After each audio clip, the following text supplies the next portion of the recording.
Армысыздар, құрметті көрермен, эфирде Сатпаев телеарнасының кешкі жаңалықтары. Студияда Алтынгүл Машкенқызы. Бүгінгі жаңалықтарымызда. Жаңа жылдың соңғы аппараттық жиын өтті. 2015 жылдың үздік спортшылары мен жаттықтырушылар марапатталды. Қолынан өнер тамған өнер иелері Еуразиялық дизайнерлік одақтың мүшелері атанды. Жаңа жыл, жаңа үміттер мен жаңа жоспарлар мерекесі. Бүгін дәстүрге сай аптаның сейсенбі күнінде аппараттық жиын өтті. Жылдың соңғы аппараттық жиыны мереке қарсаңында түрлі марапат көрсетумен ерекшеленді. 2015 жылдың соңғы аппараттық жиыны бұл жолы тек марапаттармен және құттықтаулармен өткізілді. Апта сайын әр аптаға есеп беретін бөлім басшылары бұл күні көтеріңкі көңілде болды. Жиынды қала басшысы Әнуар Омар ашып жүргізіп, активті келе жатқан жаңа жыл мерекесімен құттықтап өтті. 2015 жылға жылда қорытындылап өткізгелі отырған осы жылдың соңғы аппарат мәжілісі өткен жыл біздің қаламыз үшін де, облысымыз үшін де деп те айтуға болатын шығар. Берекелі табысты жылдардың біреуі болды. Экономикалық дағдарысқа алаңдаушылық әрине едәуір көңілімізде болып тұрды. Дегенмен алға қойған мақсаттарды толығымен орындадық деп айтуға болады. Табыс, береке, ырыс, ынтымақ, ең бастысы осы келе жатқан үлкен қиындықтарды жеңе алатындай бірлік берсін. Қазақстан Республикасының тәуелсіздік күніне орай қаламыздың бірқатар азаматтарына облысымыздың қоғамдық өміріне белсенді қатысқаны, жаңа Қазақстандық қоғам құру жөніндегі жеке еңбек және шығармашылық үлестері үшін Қарағанды облысының құрмет грамотасымен марапатталған болатын. Сол азаматтарға бүгінгі аппараттық жиында салтанатты түрде марапат көрсетілді. Кәсіпкерлер және ауыл шаруашылығы бөлімінің басшысы Әбусағит Әбдікер, жеке кәсіпкер Әбуталип Инсебаев, Қожахметов жауапкершілігі шектеулі серіктестігі, отбасылық денсаулық амбулаториясының менеджері Жанат Қожахметова және де Вираж сервис Қарағанда жауапкершілігі шектеулі серіктестігі филиалы автокөлік тасымалдау кәсіпорнының жүргізушісі Абдулхамид Шыңғысов пен балалар өнер мектебінің мұғалімі Эвелина Шпар арасында азаматтар Қарағанды облысының құрмет грамотасымен марапатталды. Ал энергетиктердің кәсіби мерекесіне орай 2014-2015 жылдарға жылу беру маусымының қорытындысы бойынша көп жылдық жемісті еңбегімен жоғары өндірістік көрсеткішке қол жеткізгені, сонымен қатар облыстың қоғамдық өміріне белсенді қатысқаны, жаңа Қазақстандық қоғам құру ісіндегі жеке еңбек және шығармашылық үлестері үшін Сатпаев қаласы жылумен сумен жабдықтау кәсіпорнының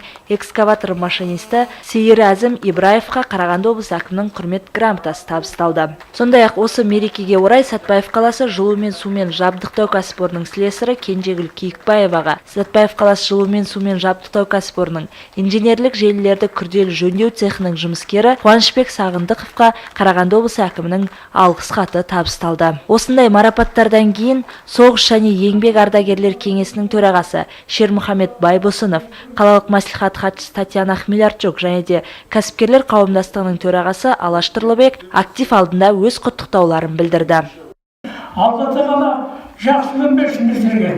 Бәріміз аман болайық. Отбасыларың аман болсын. Жақсылықтан басқа бір алдан сұрайтын менің жоқ.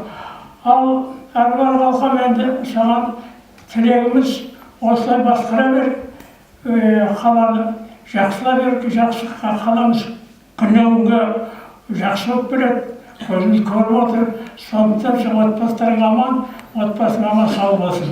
Құтты болсын жаңа жылдарың. Осындай көркейіп өсе берсін.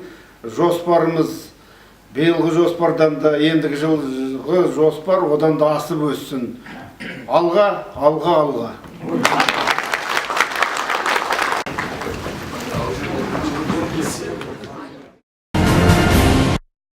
Бүгін мамандандырылған олимпиадалық резервтегі балалар мен жасөспірімдер спорт мектебінде 2015 жылдың үздік спортшылары мен жаттықтырушылары салтанатты түрде марапатталды. Спорт саласына өз үлестерін қосып, бірнеше дүркін жеңімпаз болған спортшылар мен жаттықтырушылардың еңбегі еленіп, алғыс хаттармен марапатталған болатын. Толығырақ әріптесімнің бейнематериалында. Елбасы және ел спорты бұл Қазақстан үшін спорттағы басты бағдарлама. Ол бағдарламаның басты нысанасы денсаулығы мықты, спорттағы табыстары орасан әлем халқының көз алдында көгілдір туы және әнұранымен елестейтін бұла күшті биік рухты қазақ мемлекетінің бүгінгі табыстарына еселеп табыс қосып, маңдайын жарқырата беру. Болашағымыздың нұрлылығы сауаттылық, елбасы осылай ойлайды. Осындай ұранды сөздерді жүзеге асырып, еліміздің мәртебесін спорт саласында жүзеге асыратын азаматтар біздің сүйікті қаламызда да баршылық. Сол азаматтарды марапаттау үшін өткен шара спортшылардың әртүрлі спорт түрлері бойынша өнер көрсетуімен басталды. Бокстан, дзюдодан, грек-рим күресінен, карате, доки-кушинкайдан және жеңіл атлетикадан өнер көрсеткен балалардың барлығы көрерменнің қошеметіне бөленіп отырды. Осындай өнермен бастау алған шара Қазақстан Республикасының әнұранымен жалғасын тауып, алғашқы құттықтау сөз Сәтпаев қаласы дене шынықтыру және спорт бөлімінің басшысы Зухраб Дауынбаевқа берілді.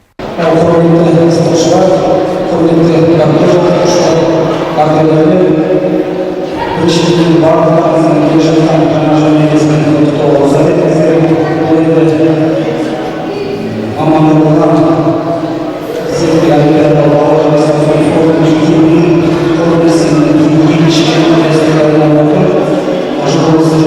әрине өте қуанышты.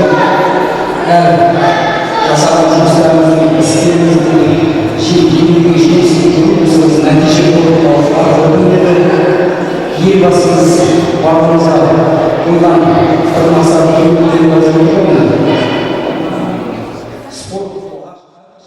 Сонымен қатар келесі құттықтау сөз Жезқазған қаласының олимпиадалық резервтегі мамандандырылған балалар және жасөспірімдер спорт мектебінің басшысы Саят Серіковқа берілді.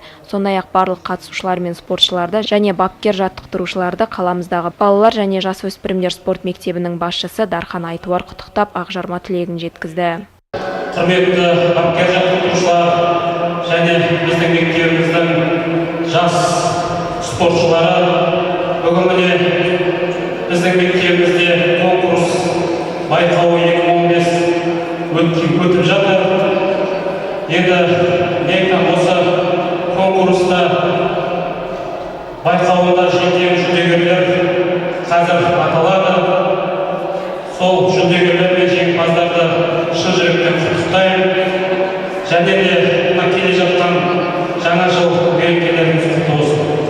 Осындай тамаша тілектерден кейін жылдың үздік жаттықтырушысы номинациясымен Татьяна Дударь, Батырлан Өмірзақов және Қуатбек Тоқтыбаев марапатталды. Және де жылдың үздік спортшысы номинациясымен Екатерина Парамонова, Мади Мұқатай, Диас Әшімов марапатталды. Спорт шеберіне үміткер, ұлттық құрама командасының мүшесі, Қазақстан Республикасының бірнеше дүркін чемпионы. Мына бүгін өздеріңіз көріп отырғандай жылдың қорытындысы болып жатыр. Бұл жыл жалпы Сәтпаев қаласының спорт мектебіне өте табысты болды. Дәл өзіміздің спортты атап өтер болсақ, біршама республикалық, халықаралық жарыстарды жеңімпаз атанды балалар. 5 спорт шебері осы жылы 5 спорт шебері орындады. Біршама спорт шеберлігіне үміткер балалар орындады. 5 Қазақстан чемпионы шықты. Осы сәтті пайдалана отырып, барша Сәтпаев қаласының тұрғындарын өткен тәуелсіздік мерекесімен шын жүректен құттықтаймын. Және де алда келе жатқан мерекелеріңіз құтты болсын. Отбасыларыңызға амандық, дендеріңізге саулық. Еліміз аман, дініміз тыныш болсын. Аталмыш шарада спорт ардагерлері де марапатқа ие болды. Спорт саласындағы адал қызмет үшін номинациясымен Есеркен Түсіпов, спорт саласына қосқан үлесі үшін номинациясымен Владимир Коник, спорт жанашыры номинациясымен Амантай Байторин сынды ардагерлеріміз марапатқа ие болды. Барлық марапат иелерін бүгінгі жетістіктерімен бізде құттықтаймыз.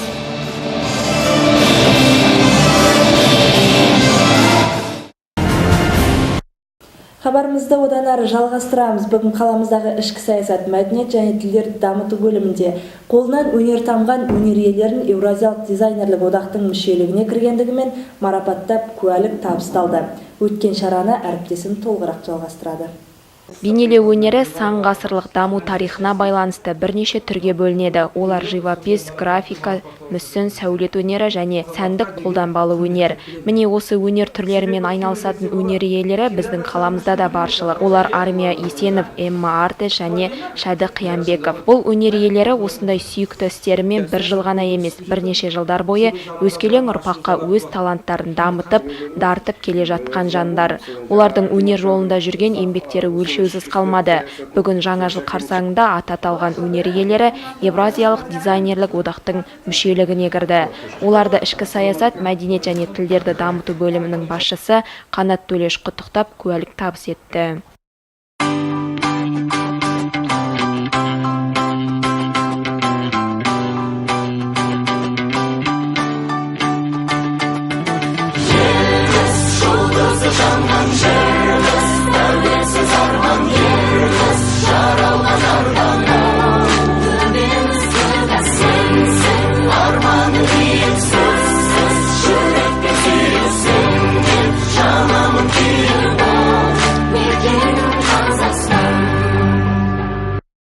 Сондай-ақ екі суретші Шәді Қиянбеков пен Эмма Артес кәсіби саладағы сіңірген еңбегі үшін атты медальмен марапатталды. Бұл шешім Қазақстан Республикасының ұлттық бизнес рейтингін ұйымдастыру комитетінің шешімі бойынша қабылданып, қаламыздың белді суретшілеріне табысталған екен.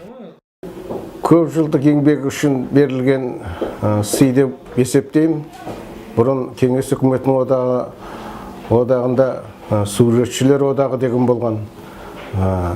Осы бүкіл қала біткенінің бәрі сол суретшілер одағына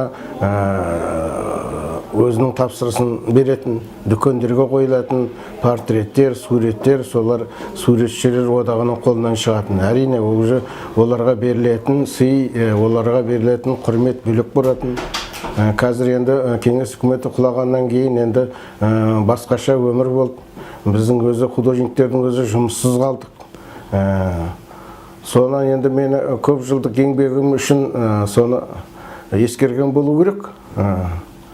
Соған мен рахметімді айтамын. Өнердің қай түрін алып қарасақ та біз үшін қымбат. Сурет салу, мүсін жасау, сәулет өнерімен айналысатын Армия Есенов, Эмма Артеш және Шәді Қиянбеков Евразиялық дизайнерлер одағының мүшелері болуы, әрі үлкен марапатқа ие болуы біздің қаламыздың бір жетістігінің бірі деп білеміз. Аталған суретшілердің алға қойған мақсаттары да белгілі. Алдағы күндері сурет көрмесін ұйымдастырып, көпшілікке қолөнер жанрларын таныту. Бұл өнер иелері өз саласының мамандары. Есімдері аталған суретшілерді бүгінгі жетістіктерімен құттықтап, алдағы істеріне табыс пен сәттіліктер тілейміз. Адам баласы жаңа жылдан көп жақсылық күтеді, жаңа жылға көп үміт артады. Өткенге риза болып, жаңа жылға бәріміз таза ниетпен, нық қадаммен аттайтынымыз белгілі. Осы мереке қарсаңында өз құттықтауларын білдіріп жатқан жандар аз емес. Жаңа жыл қашанда әр адамның жүрегіне жаңа үміттер мен аппақ армандар ұялататын, ғажайып қиялдарға қол создыратын сүйікті мерекелердің бірі. Барша адамзат бұл күні өткенді ой елегінен өткізіп саралап, жаңа жылға таза ниетпен, болашаққа деген мол сеніммен, нық қадаммен аттағанды қалайды. Осы келер 2016 жылға нық қадаммен аттағанды қалайтын жандардың бірі Мағзұм Омарұлы қала тұрғындарына деген ізгі тілегін былайша жеткізді.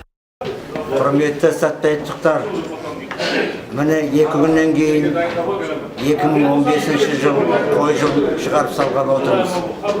2015 жыл қой жылы біздерге тек молшылық, жақсылық әкелді. Неге десеңіздер, бұл жылда біз Отан соғысының аяқталғанының 70 жылдық мейрамын тойладық. Қазақ хандығының құрылғанына 550 жыл толған мерекесін тойладық. Ата заңымыздың құрылғанына 20 жылдық мерекесін тойладық. Қазақстан халықтары ассамблеясы 20 жылдығын тойладық. Өзіміздің мына Сәтбаев қаламызда жақсы жетістіктерге жетіп отыр. Жаңа келе жатқан 5 жылында біз не тілейміз? Қаламызға тек жақсылық, береке, бірлік әр отбасыларыңызға. Қаламыз көркейіп өсе берсін. Қаламызда тек жаңа мекемелер, жаңа нелер ашыла берсін. Жаңа 5 жылдарында әр отбасыларыңызға береке, бірлік, бақыт, молшылық тілеймін. Зор денсаулық тілеймін. Келе жатқан жаңа 2016 жылымыз құтты болсын. Бұл күн болмыстағы бояудың барлығын үміттен, қуаныштан, махаббаттан, айналаға нұр болып шашылып, әр шаңыраққа шуақ болып тарайды. Қай-қайсымыз болсақ та осы мерекелік кештен келесі жаңа жылға дейін жүрегімізге есте қалатындай бір сезімді себелейміз. Ол сезім бізді келесі жылға дейін үмітпен жетелеп отырады. Жаңа жыл әрбір шаңыраққа құт береке ырыс алып келсін. Ескі жылдың қайғы-мұңын, өкпе-наздың барлығын артқа тастап, кіріп келе жатқан жаңа жылды көтеріңкі көңілмен, таза тың ойлармен қарсы алуға тілектеспіз. Бүгінгі күнге келіп түскен ақпараттар легі осындай болды. Алда орай мәліметі және орыс тіліндегі жаңалықтарымыз. Мен өздеріңізбен ертеңгіден қоштасамын. Эфирде қайта жолыққанша.